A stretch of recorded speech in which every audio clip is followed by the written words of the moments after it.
Hey everyone, it's Craig Veroni, Remax Masters Realty here. Today I'm bringing you another mortgage update with a fantastic mortgage broker, Reza Sabour. We're going to be talking about some recent developments that have happened not just in Canada but globally that are affecting interest rates, and a few articles that have come out both in the Financial Post and Huffington Post. The Chief Economist of the Bank of Montreal were in both of those articles speaking about some interesting things, and we're going to be talking about that.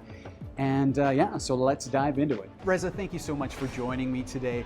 You know, one of the things that I love about what you do for your clients is you're continually using social media to post fantastic articles, timely articles that are keeping your clients and all of us up to date on what's happening, not just locally here, but globally, and affecting the interest rates here in Canada and British Columbia. And I think it's fantastic.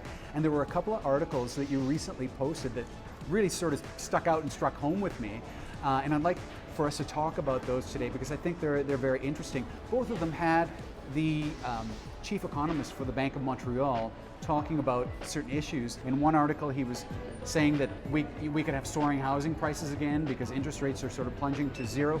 And then in the other article, he was talking about how Canada is entering this boring period of real estate. And I think both articles are true. One could lead into the other here in Vancouver, and I'd just like you to talk a little bit more about that. Yeah, absolutely. So, I mean, it's my approach to informing the public or keeping in touch with my clients through the Facebook business page and then social media in general has always been to study the data. And when you study the data, just like when you follow the money, you always get to the right answer. So there's a lot of speculation about what is driving interest rates. But again, if you follow analytics and data, just like you would with anything else, globally first, and then you kind of bring it down to the Canadian market, you start to see patterns and trends, and you start to be able to kind of almost foresee things happening. And this specific situation right now where, they're talking about interest rates around the world plummeting to potentially zero levels. And we just saw Denmark at the end of last week actually offering a negative interest rate mortgage. And I'll talk a little bit about what that means because it was misquoted here in North America. Yeah. Not to anyone's fault because it is unprecedented and it's never happened before anywhere in the world. So I think even the media was a bit scrambled as to what that meant. But we'll dive into that a little bit. But yeah, I mean, the data doesn't lie. And in specific to plummeting interest rates and how that can impact the real estate market here in Vancouver, when borrowing rates get really, really, really low, obviously it's an economic stimulus. And obviously borrowers who have been sitting on the fence, maybe they've had pre-approvals in the past and just decided not to act because they were waiting for the bottom of the market, are going to assume that this is the bottom of the market and they're going to all jump in at the same time. If we have a situation where interest rates in Canada get cut, which is very likely, we are likely going to see a huge upswing in real estate prices, potentially, especially in Vancouver and Toronto, where a lot of the activity seems to happen. Now, we were talking earlier before we actually started the camera rolling, and your prediction is that there will be possibly 2 rate cuts. I think every data, again, indicator is moving towards a potential rate cut as early as September or October, with another one possibly happening either at the end of the year or early Q1, only because, again, if you study the data globally, most central banks around the world have taken the lead of what the US did. The US Feds cut the rate. These are going to impact the Canadian market, and we can only hold off for so long. Canada is at the mercy of the United States economy and a lot of other economies that are much larger than ours, and inevitably what they do will start to trickle down into our economy. It may not be right away, and you can see that right now with the governor, Stephen Pulitz, governor of the Bank of Canada, deciding to stay the course at the moment, and I think he's trying to be as steadfast with that message as possible. But there's a lot of pressure on him and the Bank of Canada to cut rates, and I think we are going to start to see them conceding to that pressure. And it's really important to understand that the overall Canadian housing market is very different than the Vancouver and the Toronto housing markets. Yes. Especially the Vancouver housing market. We're probably the most volatile to be able to be swung in either direction.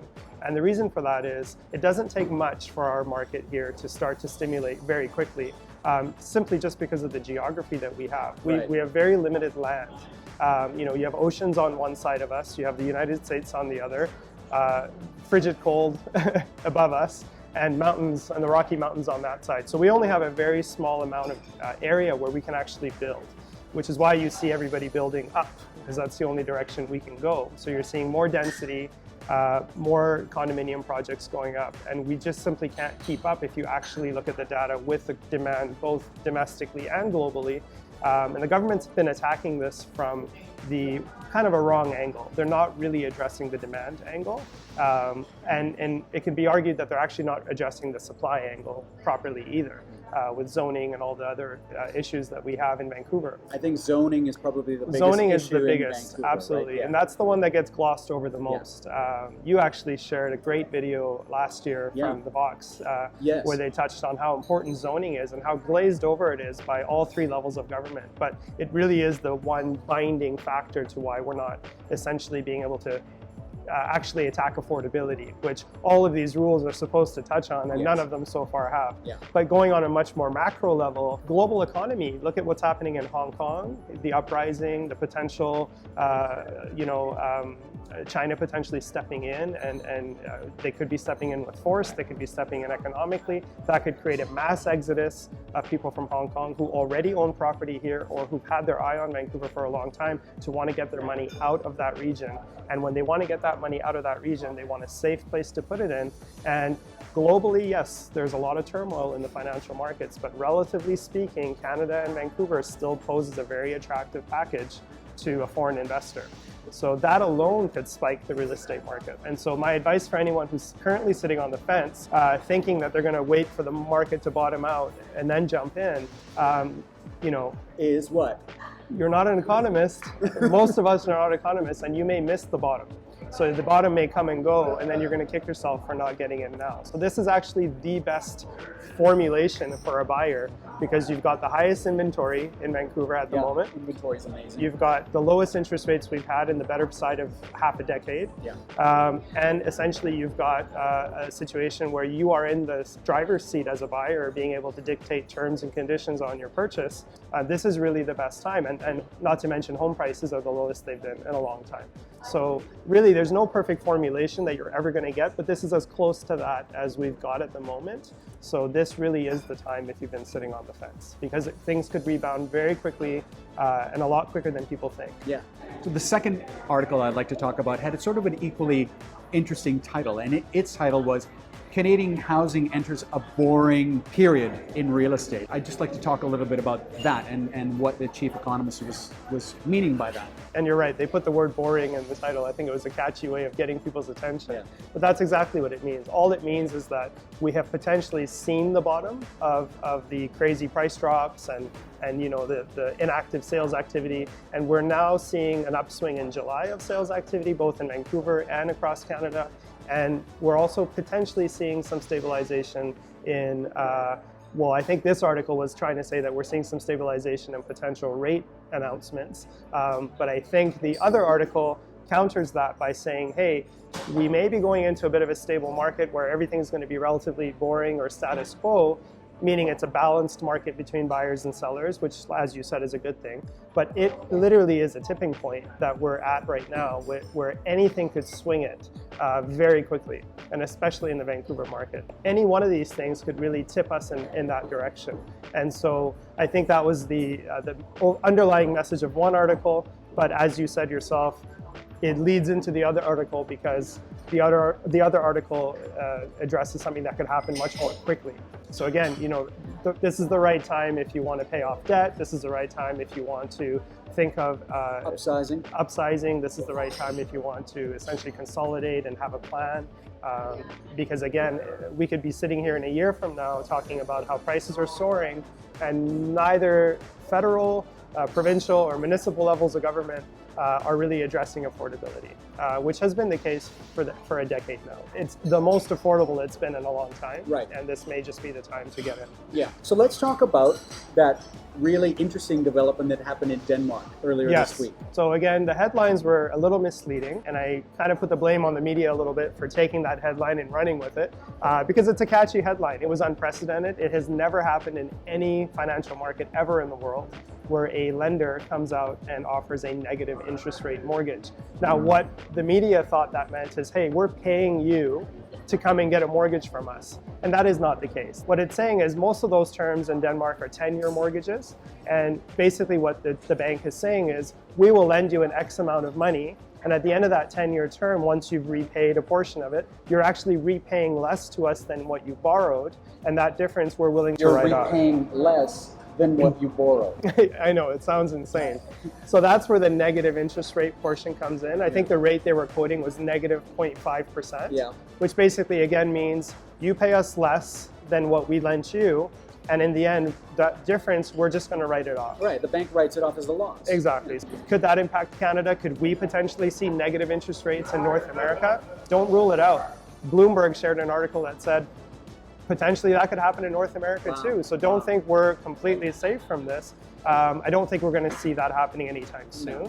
But again, don't rule that out. I mean, we're heading into some unprecedented territory globally, and really anything could happen. So I think the biggest message that we can take away from this right now is, if you're a buyer and if you're a seller, and if you've been sitting on the fence, especially if you've been unrepresented and haven't received any advice, or you think you've received bad advice, definitely contact a professional.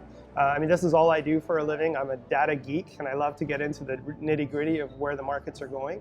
And so if I can be of any service to you as a broker, I'm more than happy to do that. You can go to my website, sabourmortgages.com. Feel free to email me at reza@sabourmortgages.com.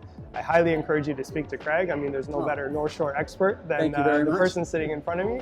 So, I mean, definitely, what's great about Vancouver is we have a lot of expertise here. Absolutely. And what's great about our networks is that we've collaborated on that expertise and used it to our clients' advantage. So definitely get in touch with us, definitely get in touch with Craig. I think having a right team behind you right now has probably never been more important. Absolutely. Because the next decision you make in the real estate market could set you up for the one after that and the one after that. Again, we're heading into some unprecedented territory, and it's best that you have the right advice. Awesome. Thank you so much for joining. Thank you so much for having me. Thanks so much for watching and joining us today. You know, as always, I try to bring you the best team members. I work with some of the best professionals in the Lower Mainland. We're always trying to bring you the best information and advice possible. So really appreciate you joining us today. If you have any questions, feel free to reach out to either Reza or myself. We'd be happy to assist you. Have a fantastic day. And remember, this is where you live, love, own Vancouver.